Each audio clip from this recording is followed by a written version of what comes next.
Hello everyone, in today's video I'm going to show you how to fix ChatGPT error unusual activity detected. So first thing, open your ChatGPT and try to log out, then log in again.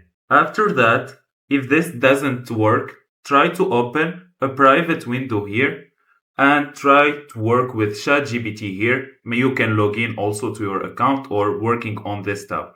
If these two methods didn't work, just go back to your browser, click on the three dots here on the top right corner, and go to extension and click manage extension.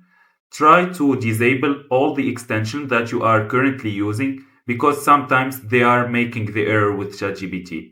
After that, just go back to your ChatGPT, do a quick reload, then this should solve the problem. If you find this video helpful, don't forget to like and subscribe in the channel. Thank you for watching.